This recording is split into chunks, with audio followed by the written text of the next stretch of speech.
depletion situation doesn't apply to you. That is a lie. That is a myth that we're going to bust today.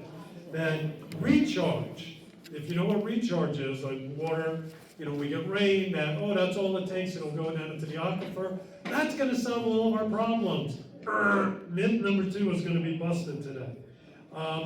That you might live on a lot that is less than an acre.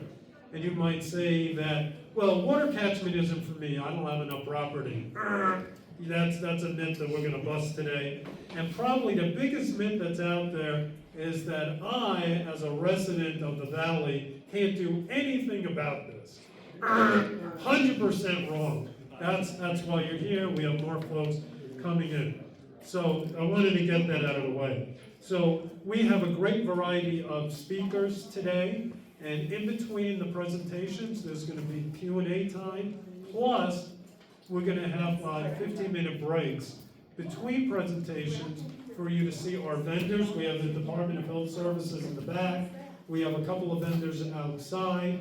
And also, we have a video. We have a table and chairs set up over here about regreening a dryland watershed. Well, what does that mean? It's an amazing water catchment project that the U.S. Geological Survey has done recently, within the last year, in the Chiricahuas. So it's a 7-minute video, and in between people can go to see that. We're going to be showing that between presentations, so that's really important. Also want to make sure outside that you see that the University of Arizona Cooperative Extension has a rolling river display, which is outside. And during the break, she's going to be showing what it does. It's really designed for kids, but she demonstrated it to us about a month or so ago, and it's like, no, don't stop. Do the whole thing, because it's really, really interesting to understand how the water cycle works out in our environment, and I greatly encourage people to come and see that. Keep in mind that a full description of everything that we're doing here today is on our website, which is a great time to plug our website, which is peoplefortheplaya.org, and it has a very detailed repository, a library of articles about water that are very current, and they go back a couple of years.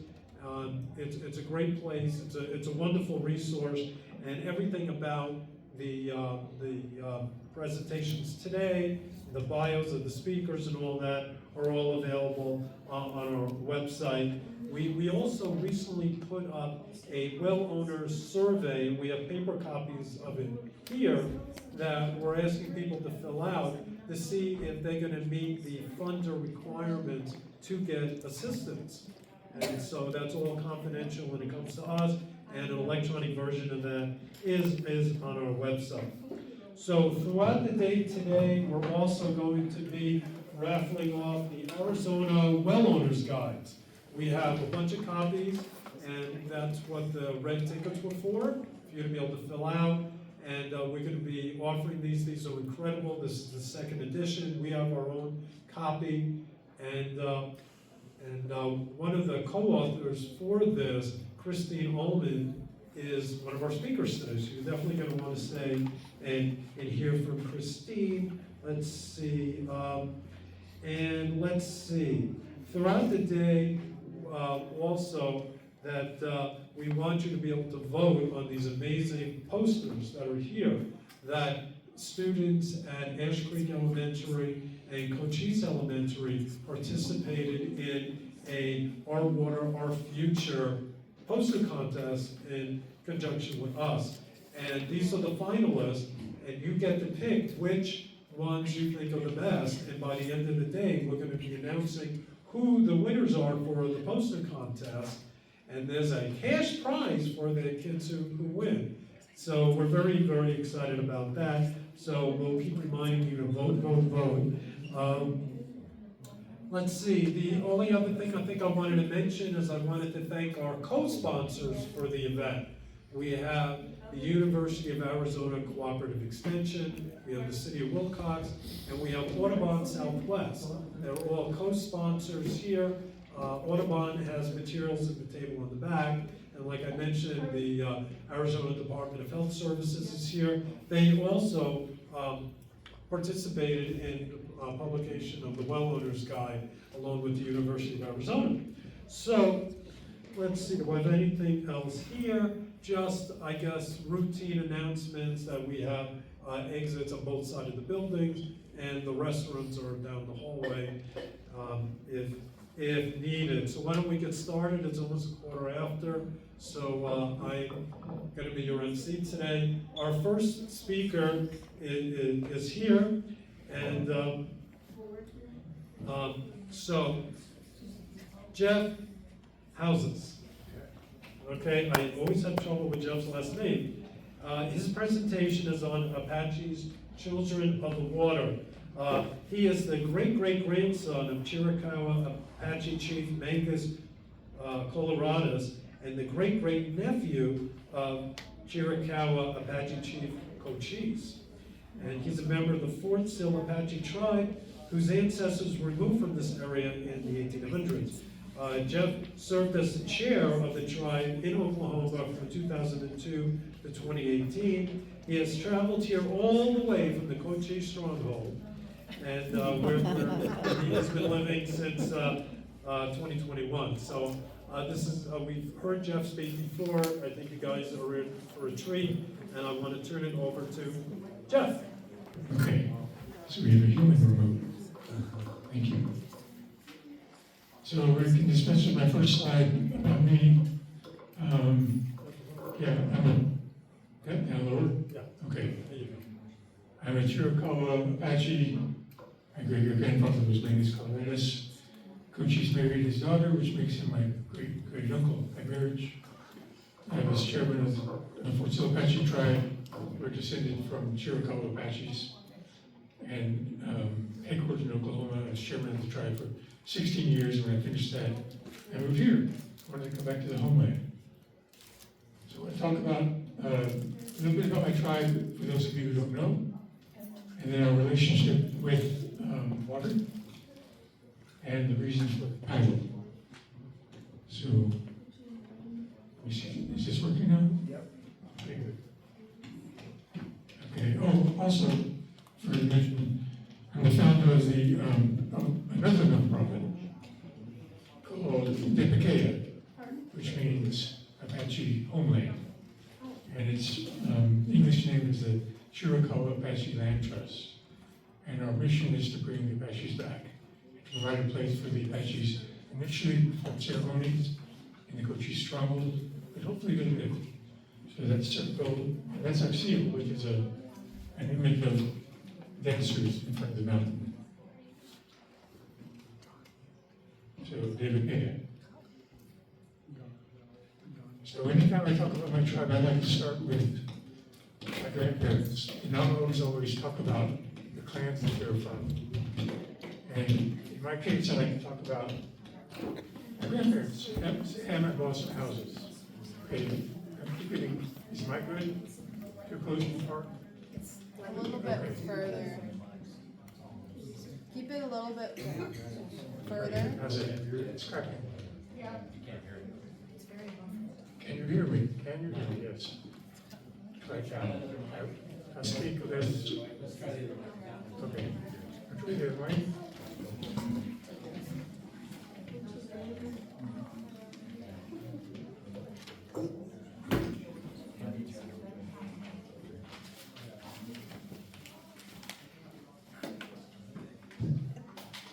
See if this is any better.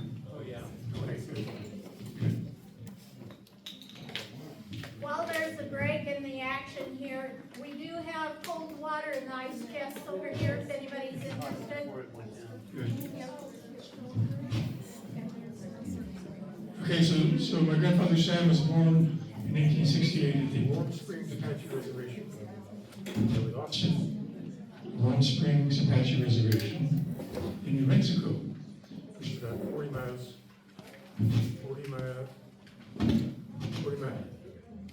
Too close. About 40 miles northwest of Truth or Consequences. The Apaches were removed from this area. They were removed from think we might hear you better without the mic. Without it. Yeah, You might not include me, oh, it's working, maybe if I don't move. it's hard to understand. Yeah, there's an echo. Awful. It's So, awful. Lawson houses, or Hayuzos in Apache, was born as a prisoner of war in Alabama. The Apaches were prisoners of war for 27 years after they were removed from Arizona in 1886. And I think that picture was probably taken when they were prisoners of war on Fort Sill, Oklahoma, where they lived for 20 years.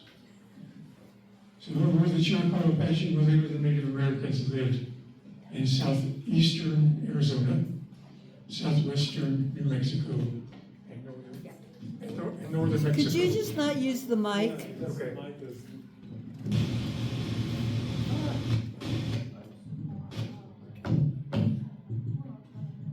And northern Mexico. Now, they were given several names by the Spanish and the Mexicans and the Americans. They were known as the Gila Apaches, Mimbres Apaches, Mogollon Apaches, Coppermine Apaches, Warm Springs, and Chiricahua. We just call ourselves DE, N-D-E, DE, which means the people, or human beings. There were 4 bands of DE. There are only 3 listed here. Well, there's actually 4. There are only 3 designated with colors. The red one is Chiene, which means red paint people, for the red paint that they put on their faces right here. And it came from an area near the Warm Springs, which is said to be the place where the tribe originated. And the Bedonke was pretty much gone by the 1800s when the maps were put together. Geronimo was a Bedonke, and my grandfather was part Bedonke and part Warm Springs. They were from around here, around Duncan, Arizona. The Chicona, or Chiricahua, means tall cliffs people. They're designated in yellow. We're in the Choconan area here. And then down in Mexico, they're in the Nednai, which means enemy people. And there's no translation for that term beyond that. So the Apaches moved from different places. They moved from place to place within this region. They are said to be nomads, but really, they didn't just wander around like nomads. They went from one place to another, and the places had names.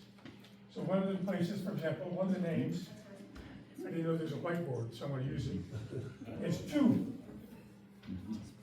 And this is a high tone. So it's the same two. You say two, like a question. Two, or two. So two means water. That's the Apache word for water. So if you look on the west side, it's kind of covered. It doesn't really show up on the map, but that says to Chidi. Chi is warm, it's red. Chi and a red paint people, Chi, red water. That's the Rio Grande. Tulse, that's the Gila River. Another word is Zith. Zith means mountain. So Zith means blue mountain, down in the boot heel of New Mexico. Each one of these places was known to have water. This place here, Aritza, that's Fort Apache. That's the location of Fort Apache. That's where Cochise lived before he got into conflict with the Americans and had to move away from there, eventually moving to the Cochise stronghold. C, T-S-E, C means stone. Segada means rock pocket. That's Rucker Canyon. If you've been there, you're familiar with it, you know there are springs there. So they moved from place to place, depending on what plants were ripe, what was coming available. And they often returned to the same place. They always lived near two. I mean, you can't live without two. So they had to have it. So what was the Apache's relationship with two? Well, they had divided their chores among gender lines. So the women were responsible for getting the water, and they made the water jugs. Here's an example from the Smithsonian of a sumac basket that they lined with pitch or sap from pine trees. And they often shared their food and water. So it's often said that if you brought water to a group and you drink it first, you would grow old quickly. So sharing was important. They didn't have refrigeration, they didn't have ways to keep their food, so they shared what they had. Let me see.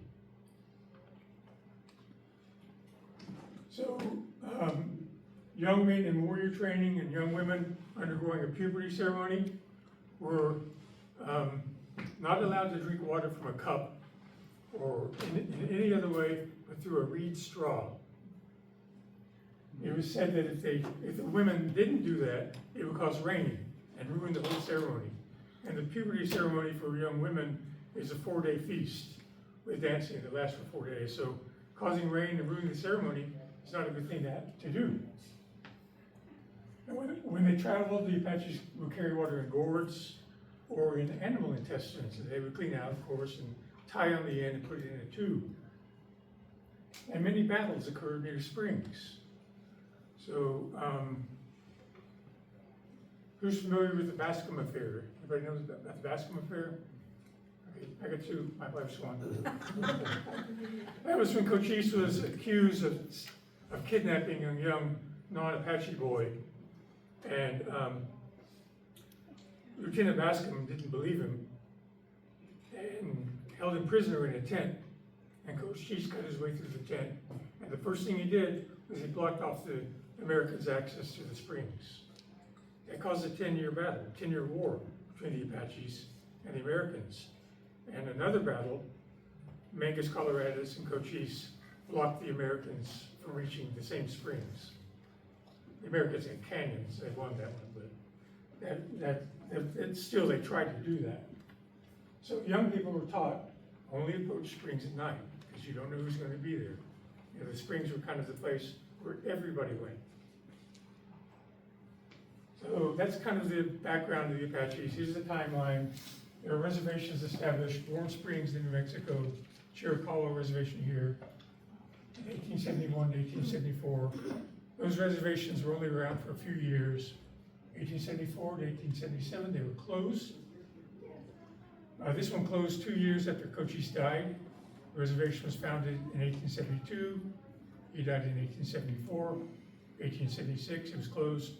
They moved up to San Carlos, and then they were moved. They were in San Carlos for 10 years, and then they were moved from Arizona in 1886, which is, it could be the topic of another long presentation, but I'll leave it at that. So when I was putting this together, oh wait, I want to show you one thing. This is the Chiricahua Reservation, just so you know. It's 4,275 square miles and 2.376 million acres. And overlaid on the map just so you can see the size. It's a pretty good sized reservation. So that's kind of the history. And when you first asked me to talk about the Apaches' relationship to water, I'm like, that's it? That's all, I mean, the Apaches weren't farmers, they didn't have wells. What can I talk about? You know, if we were a Great Lakes tribe, I'm sure that they have a different relationship to water.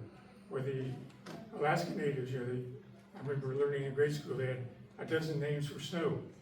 Apaches have one name for water. What can I say? That's it. I'll be done early. I'll be done halfway early. I'm already just halfway through. And then finally, something came to me. I remembered the story. And that story is Zana de Leche, which means woman painted with white clay, commonly known as white painted woman. She said to have lived long ago. She was the first Apache. She wanted a child, desperately wanted a child. And a spirit came to her and said, here's what you got to do. Take all your clothes off, lie out on your back, naked in the rain, all night long, and you'll have a baby. So she did, and she had a boy. And his name was Tuba-Zishinan. So Shinan means child, Tu is water, means child of water, or he who is born from the water. They're said to be the first Chiricahua Apaches. All Chiricahua Apaches are descended from these Apaches. So we're all children of the water. It never occurred to me before. I'm a child of the water. So at the time that white painted woman and child of the water were living, it was a very dangerous time for humans. There were monsters, and they ate people. There was the yeah, a giant human-like monster.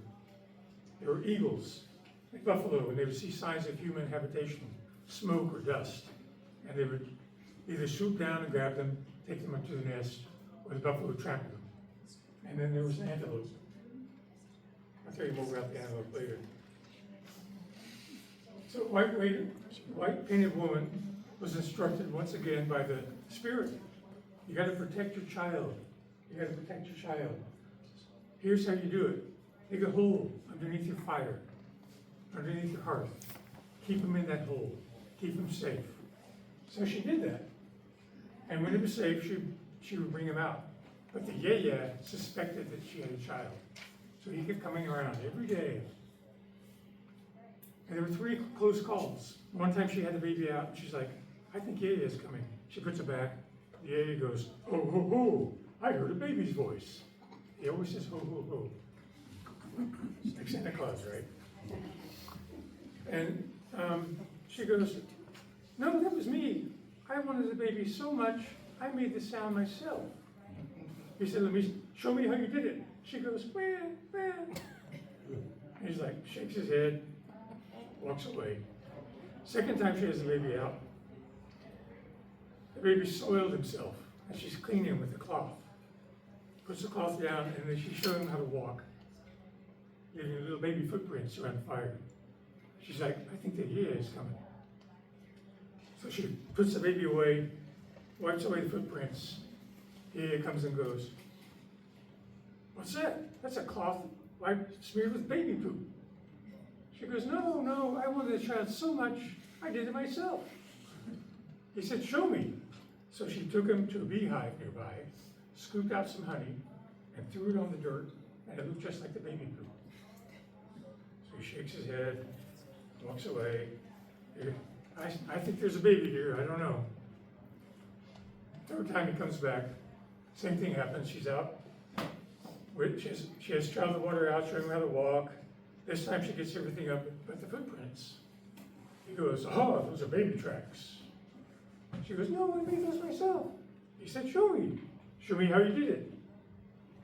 She makes a fist with her hand, puts it in the dirt, and makes little prints with her fingertip.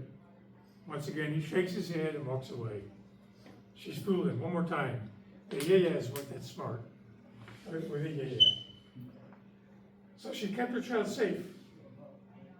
When he was old enough, he emerged from the hole, and he learned to use a bow and arrow that she'd made for him. And he went hunting with his brother. You go, what? What brother? Well, it's not really clear. Some stories say it was his uncle. Some stories say he was twins. But the brother, his name was Killer of Enemies. But he didn't really live up to the name because the yeah always stole his food. And Killer of Enemies would always cry. But anyway, Child of the Water and Killer of Enemies went hunting. Killer of Enemies is scared. He starts to cry, the big monster's gonna eat our food. Child of the Water says, no, he's not. We have this, let's go. So they go out, they kill the deer. The yeah shows up. Yeah, takes the food. Ah, something good to eat? Or ho, ho, ho, something good for me to eat. Child of the Water takes it back. Yeah, takes it back again. This happens 4 times. 4 is the sacred number in Apache. Apache cosmology goes with the 4 directions. So it happens 4 times. And the yeah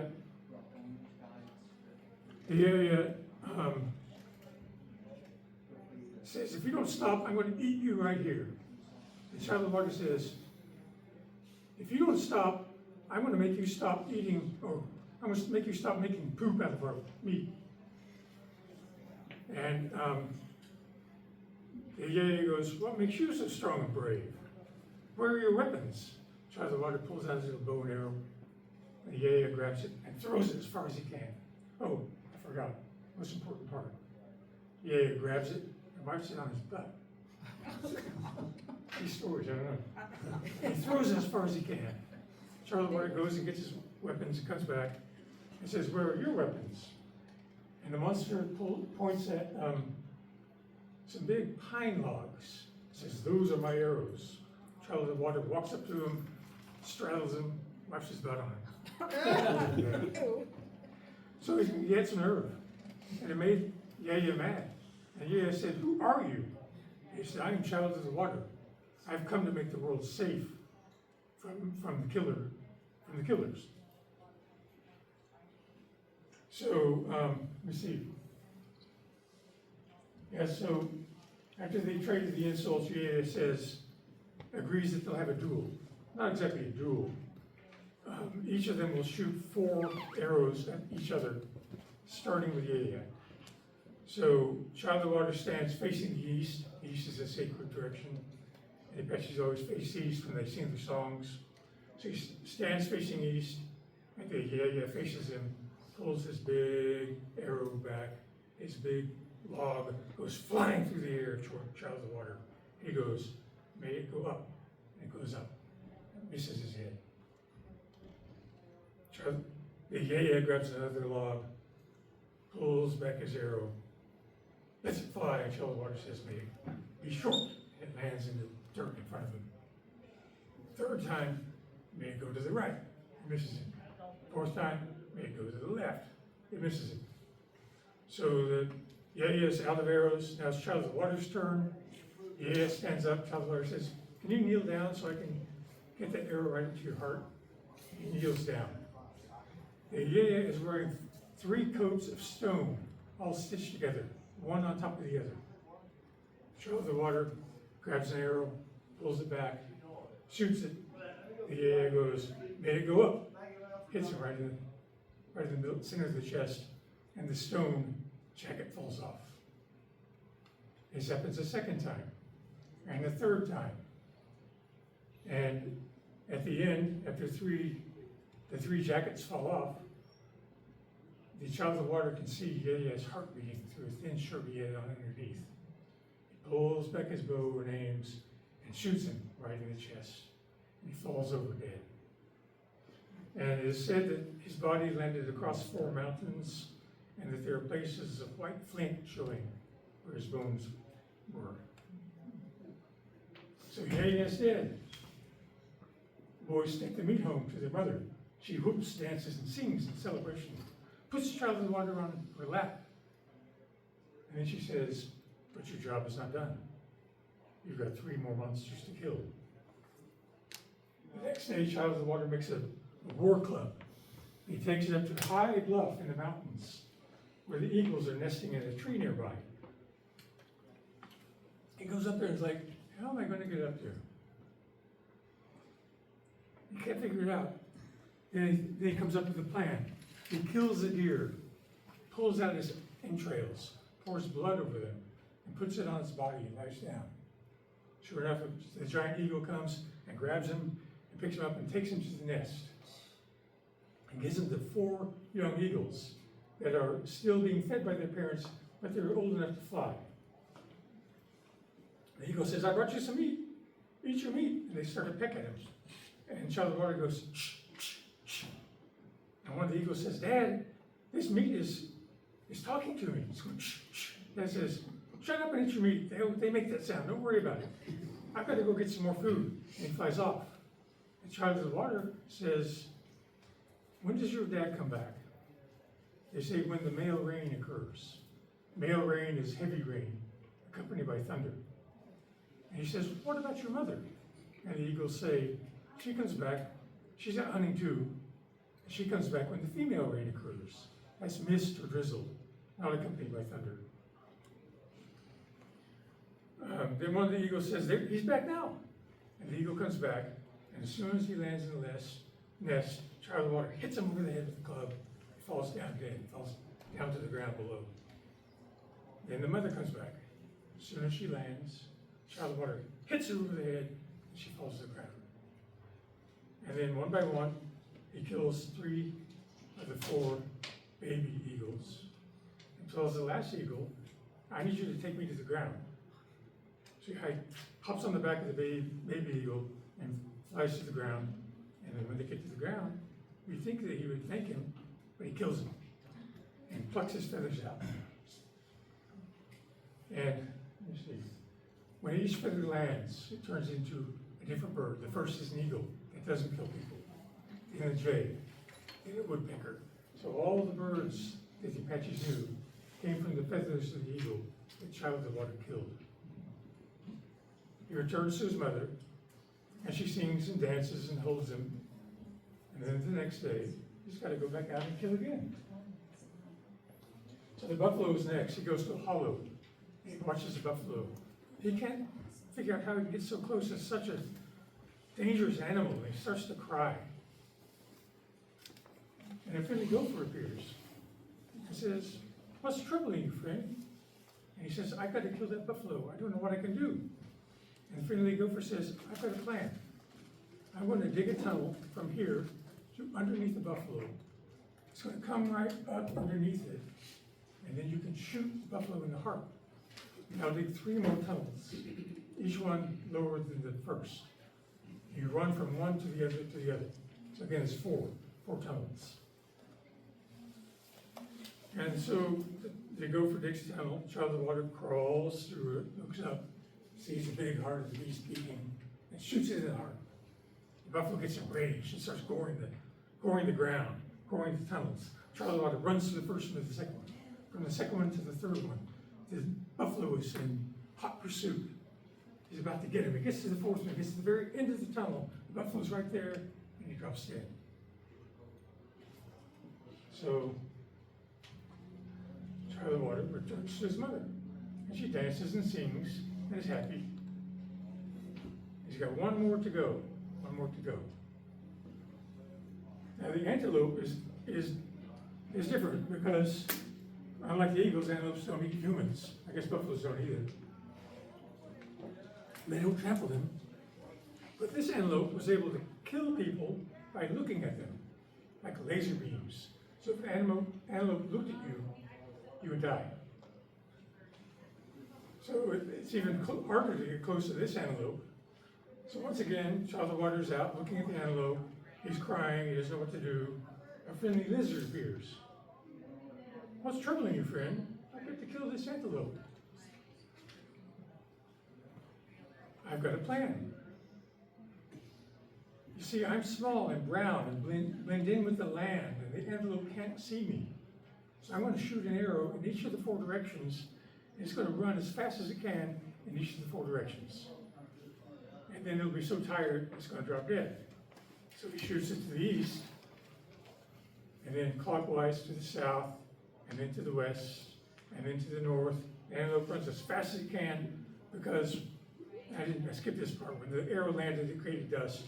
The antelope thought there was somebody there, so it ran out to it and back and out and back and out and back. And by the last direction, it staggered out and staggered back and dropped dead. Boom. So the antelope is dead. All the monsters are gone. The world is safe for humans, for death, for Apaches. White painted woman and Child of the Water teach the Apaches their ceremonies, the puberty dance and the other ceremonies that they have, and they multiply and prosper.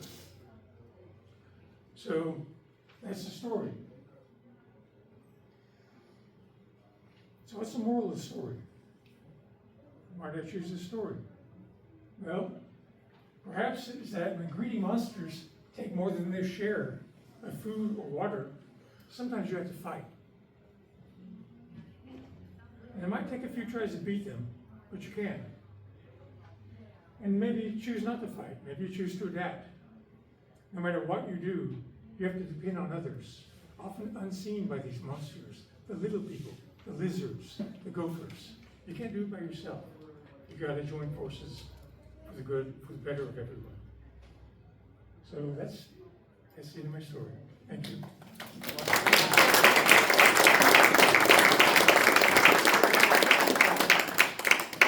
Well, we have time for questions. Anybody have any questions for Jeff?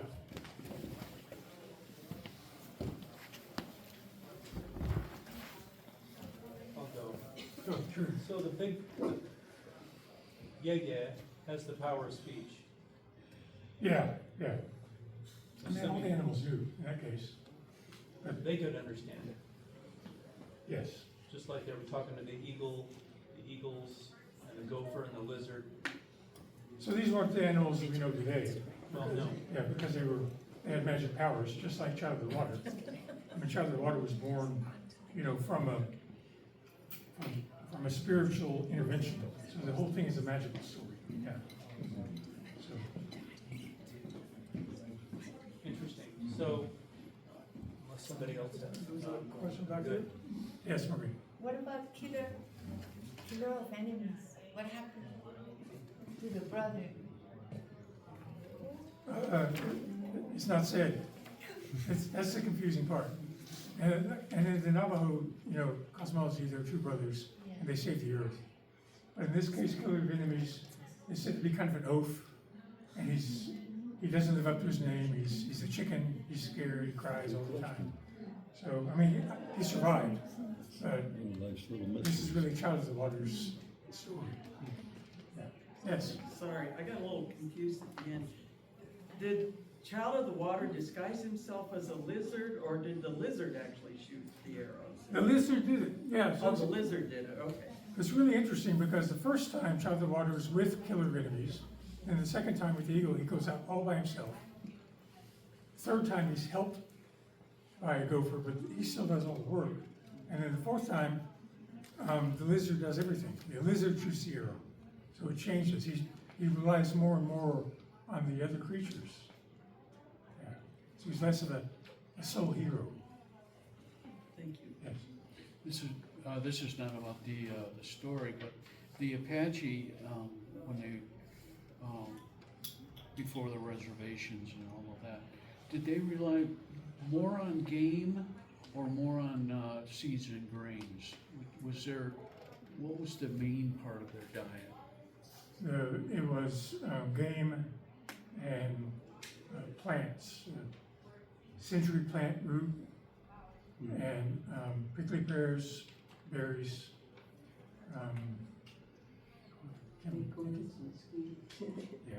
Yeah. Not so much grain until the Americans came and supplied it. Okay. Yeah. Pushing back, and then I'll get you. Right. Was the Child of Water a shapeshifter? It doesn't say. It could have been. I mean, it's not explicitly said that he is. So when he received the feathers, he was transforming, etc., etc. That's how come I asked the question. Well, I don't know. Oh, I have no answer. thank you. Yeah. Good. Is the Cochise Stronghold a reservation? No. Oh. Yeah, so this whole area was a big reservation, and then in 1876, they closed it, moved everybody away.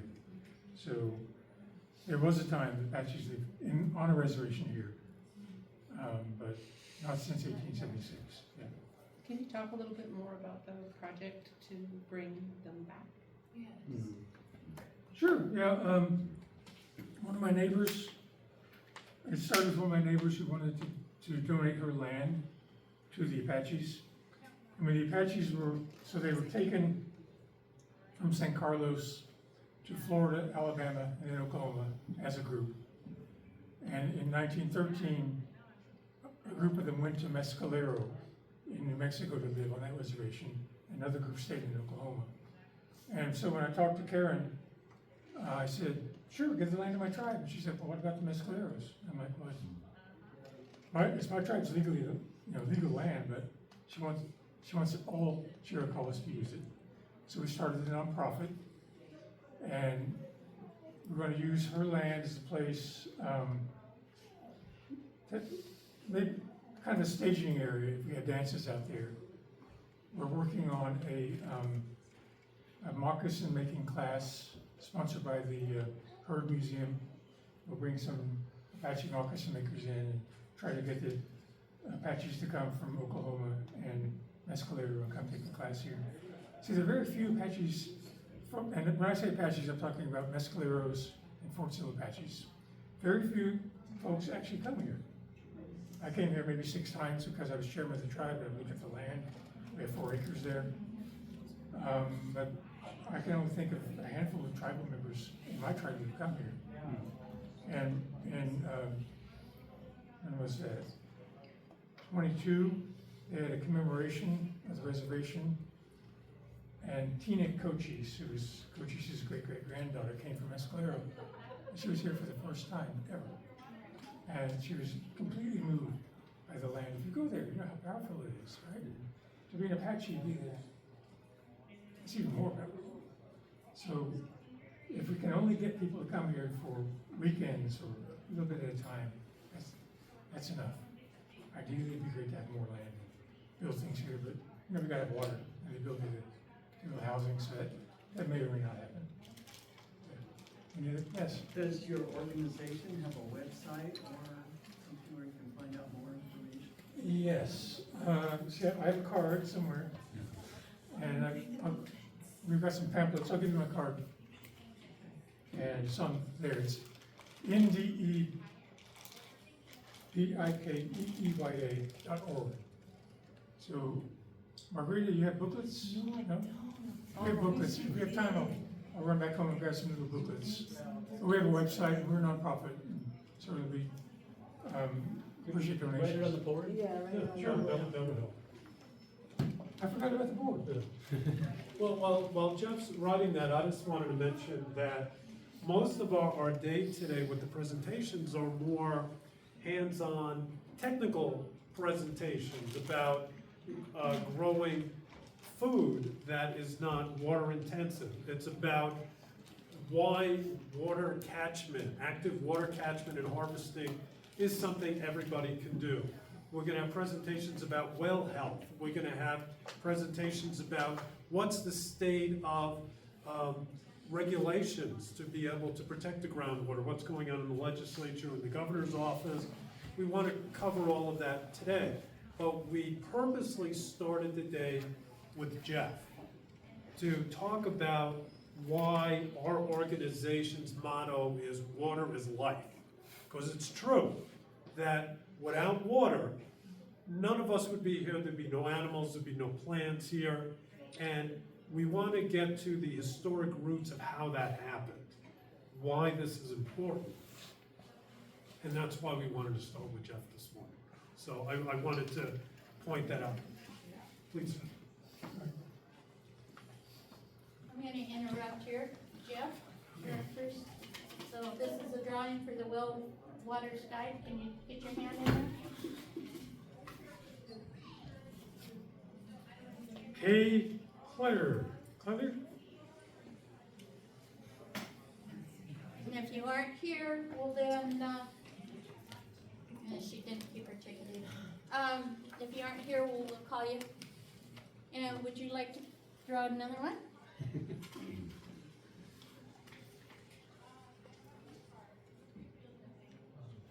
Annabelle? Maybe the number on it? Yeah, there's a phone number. Okay. 7550672. Okay, we'll keep going. These folks will get the well driller's guide and, okay. We have Juanita Cornell.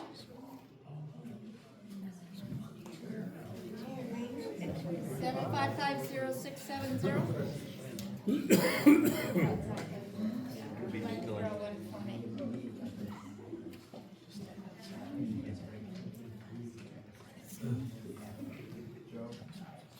There's quite a few people outside. We'll call Chris C. Okay, Chris? Hand me one of those. Okay? So in case you missed it at the beginning, the raffle is for the Arizona Well Owners Guide. So we still have a few minutes left. Does anybody have any other questions for Jeff? And you want to draw another one? Sure.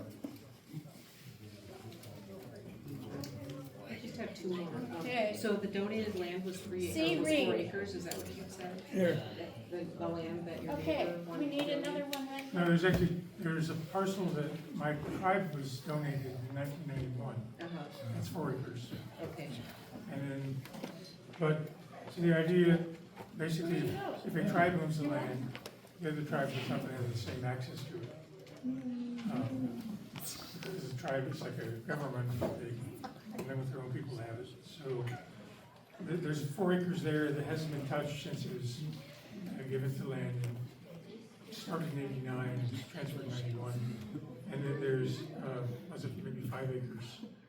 That's gonna be that is the starting point for the nonprofit. But you mentioned some, I thought, a neighbor that donated a Yeah, land. so my neighbor is the one that started the idea. She said, I want to donate my land to the Apache people. I said, give it to our tribe, like the 4 acres. She said, no, I want all the Apaches have it. So we started a nonprofit so we can allow, and the nonprofit is governed by a majority of members of the Chiricahua Apache tribes. There are about 5 tribes with people of the Chiricahua and White Mountain and San Carlos Chiricahuas. So the 4 acres that my tribe has is not relevant to Kibakea. The 5 acres that we're starting with is donated. My neighbor's willing to the nonprofit. It will become basically solely used for ceremonial and educational purposes at that point. And what's the population of the Apache nation at this point?